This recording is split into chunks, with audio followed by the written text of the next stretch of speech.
What were your initial impressions of Vince when you first met him? And how did you actually wind up there? Is it true your brother went in first? Mm-hmm. I mean, we were there the same day. I mean, right, but you want to tell the story of how your brother was Okay. spotted? This is how my brother was spotted. Okay. It's an interesting story. You think so? Okay. Yes. Well, I'll make it as dull as I can. Okay. Okay. How was my brother spotted? Remember Dr. D. David Schultz? Yes.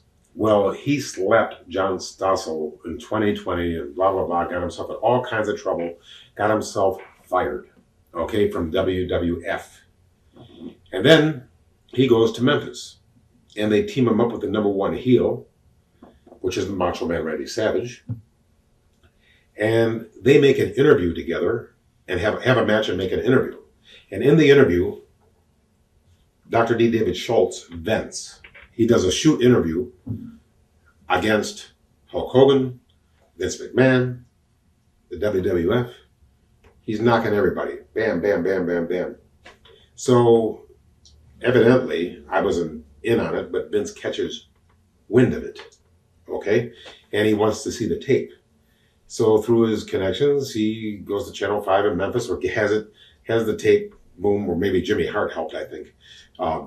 Anyway, Vince got the tape, and he saw the tag match that Randy and Dr. D. David Schultz were in against two enhancement jobbers. But in that match, he saw the Macho Man take the guy and throw him out of the ring, get on the top rope and jump off, which in those days was quite a feat. Now they're doing it, every 10 seconds. Right. Okay. But also the look of Randy and the interview and his work and his quickness and his desire and when he did that, the scariness of him. Vince McMahon says, this guy's great. So he put his feelers out, Jimmy Hart, Howard Finkel, Jimmy Hart, and finally to Mr. Coffee in the Mid-South Coliseum. You know who that is? Guy Coffee? Yeah. Yeah. He says that Jimmy Hart, boom, boom, boom, boom. Next thing you know, he's talking to Howard Finkel on the phone. Huh. Now, I was supposed to go wrestle for Vern Gagne. And George Scott was the booker of New York at the time. So, and he liked Randy and he liked me. I had worked for him a year and a half. And I love George Scott. I mean, what a phenomenal guy. And he's not feeling too well right now. And I hope he has a speedy recovery. So anyway, I digress again. The transcripts of this is going to be murder. Okay.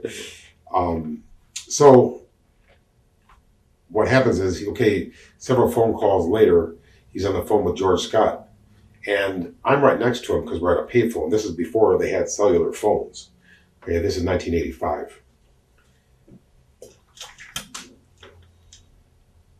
And, he's got a shot at the top as a heel, blah, blah, blah.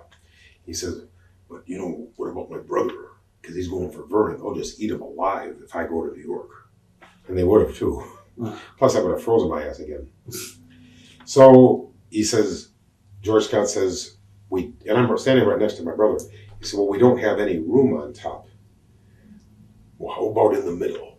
Well, in the middle is fine. Is he a heel or a baby face? And he goes, are you a heel or a baby face? All right, I just forgot to do his act. Are you a heel or a baby face? Sorry, if you do that too much, your larynx gets sore.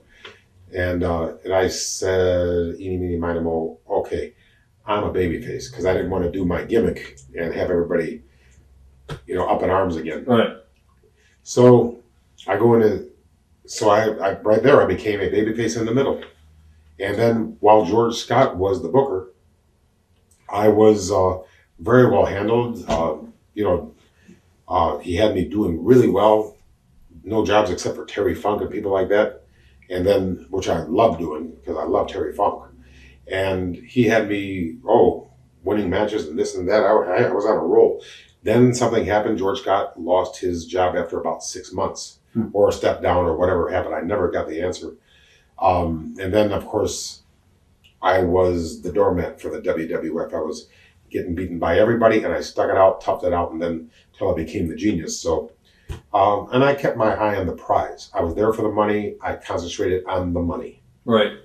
Was Vince good to you in the beginning, or your initial impression? Vince was good to me in the beginning, the middle, and the end, Okay. and even after the end.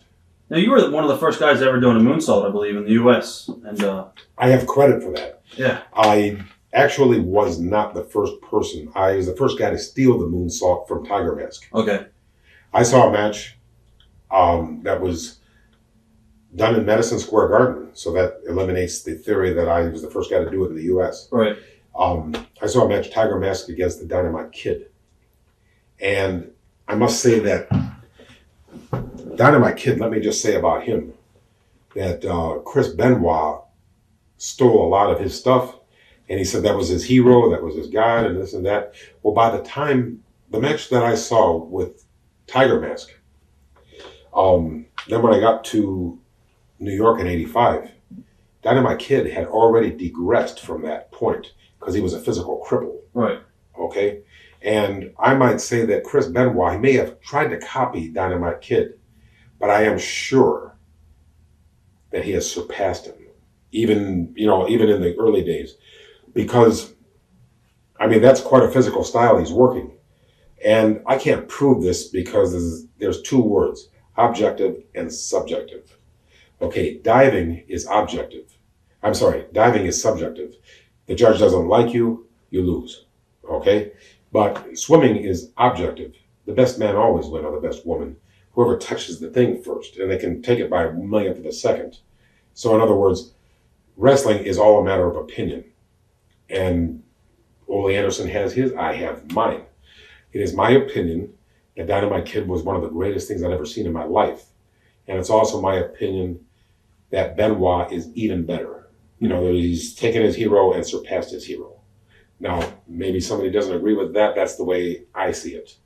Anyway, I saw that Tiger Mask get on the top rope, and immediately I knew I could do it. It's just a matter of getting on the top rope and trying it. And a couple thousand moonsaults later, I think I had it perfected. Now I see that there are fat people doing it better than I ever did. Huh. And I still do it in the same way. Of course, I don't wrestle anymore because I am a certified credit counselor and I no longer need to wrestle. At any point, were there any suggestions to actually acknowledge that you and Randy were brothers? What, in New York? Yeah, in New York. No. Was it something that you guys ever wanted to do or no? Well, I didn't think it would help him. It would probably hurt him. It wouldn't help me that much. Right. I didn't want to take away from his push. I was lucky to be there. I would have gone to New York just to take the jackets back because I could see that they were the future of wrestling. I could see that Vince had the pulse on the people, that he understood that it's not wrestling on the marquee, it's entertainment. And he was the first person to say sports entertainment. Now he says world wrestling entertainment. And the proof's in the pudding. He's right. And what was my first impression? He's a meticulous man. If you go to a WWE event, there's no lint on the ring. The poles are painted. If you meet Vince McMahon, he doesn't need to floss. He's flossed. His shoe shines. He's impeccable. For example, the whole family is impeccable. Ricky Steamboat had the greatest arm drag I'd ever seen. He said he got it from Jack Briscoe. I think he took it and improved it. And then I asked Ricky Steamboat, how do you do that? I'm having trouble. And he actually tried to teach me his arm drag. Well, what he succeeded in doing is bringing me from a 4 to a 7 in my arm drag, while he remained a 10. And then nobody surpassed Ricky Steamboat until Shane McMahon came along. Now, who's got the better arm drag? I'd have to see them both. But I'd have to give Steamboat the edge because he did it with his shirt off. And I have to assume that because Shane McMahon wears a shirt, that he must not be Mr. Universe. So, by the same token, because Steamboat wears long tights, I imagine his legs aren't as good as his upper body. In other words, these are smart people, and they're going to accentuate their positives and eliminate the negatives. Mr. Wrestling number 2, if he had ever lost his match in the ring, it would have killed his career because he looked horrible. I mean, he looked like he was 100 years old. And, I mean, I don't mean to be mean. Right. But there was a reason he was wearing that mask. Now, an exception to what I've been saying, I just thought of, and made the genius look like an idiot, is Bill Eadie made a fortune with a mask, And then he took it off and became the Demolition and made another fortune. And like I said, there's not a homosexual bone in my body. However, Bill Eadie is the handsomest man you've ever seen in your life. And I can't imagine a guy that looks that good would try to make money with a mask. You know, so that negates what I've just tried to tell you. But Shane McMahon's arm drag, have you ever seen it? Do you agree with me? Yeah, he does a good job. Do you understand that you arch your back, you do 5 things at once. You take a picture of it and everybody's in the air. And there's a whipping thing instead of a dragging thing. It should be an arm whip. And it's a beautiful thing when it's right and you know it's right and you know that you know that you know and you carry yourself with that kind of bravado.